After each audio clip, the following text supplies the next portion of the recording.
कहवा के झुमका झूलनी। इधर थोड़ा सा देखिए ना, ये झुमका के कर दिया। मेरा सब कुछ मेरी जनता का दिया हुआ है। मैं मेहनत करती हूँ, जनता का प्यार होता है। हमार कुछ ना दिया। मेरा नहीं, मेरा कोई बॉयफ्रेंड नहीं देता है ना, मैं किसी को भाई गिफ्ट देती हूँ। क्या करूँ? ए मौसी देखो कितना झूठ बोलता है, सब हमार दिया लेकिन झूठ बोलता है। मौसी जानती है, और आप मुझे गिफ्ट देंगे? क्या बात कर रहे हैं कि कहवा के झुमका झूलनी।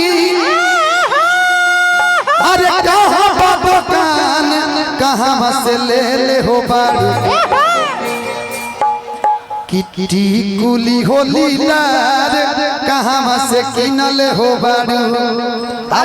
तो कहवा के झुमका झूलनी, कहाँ दुकान कहाँ के कुली, कहवा के झुमका वाले कहाँ से लार कहाँ के कुली, कहवा के झुमका झूलनी, कहाँ दुकान कहाँ के कुली।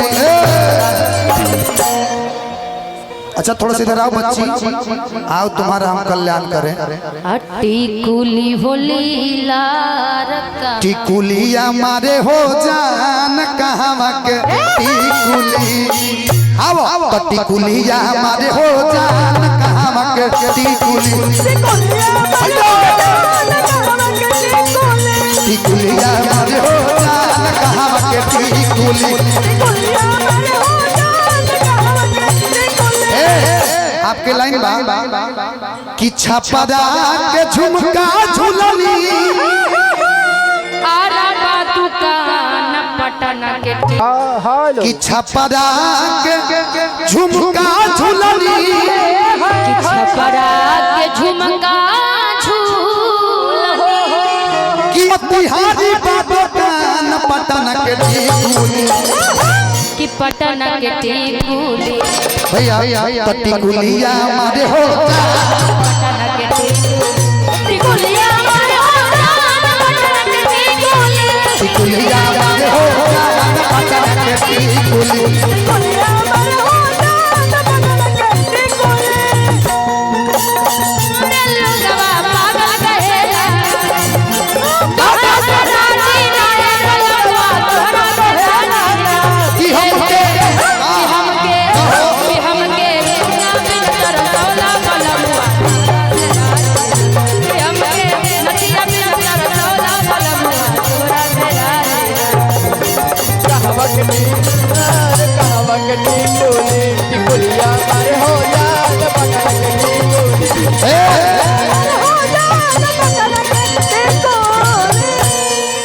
नथिया कहाँ के हो कि नथिया नगवाल झुमका दुताला बा कि हमारा गजरा के बहुते तहाला बा। आओ तो नथिया नगवाल झुमका दुताला बा, हमारा गजरा के बहुते तहाला बा।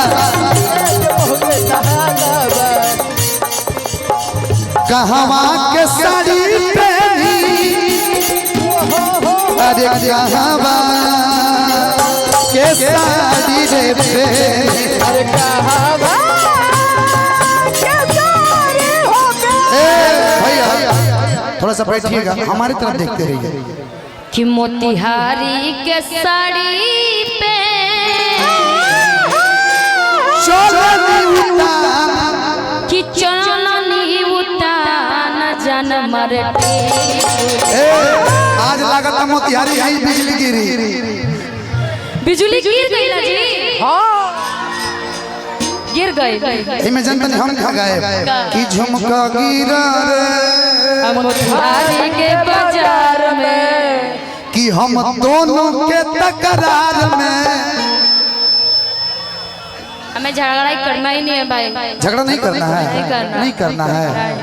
हम झगड़ा कि करते हैं। कहवा के साड़ी पहनी। अरे चललू उतान कहवा के टिकुली। ओ माय गॉड कि कहवा के टिकुली। टिकुलिया मारे हो जान कहवा के टिकुलिया मारे हो जान।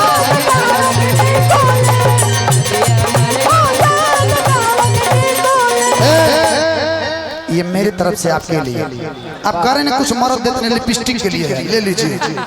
इतना में नहीं आता है लिपस्टिक, नहीं होता है 500। अरे लेकिन ईसा जी कह लिया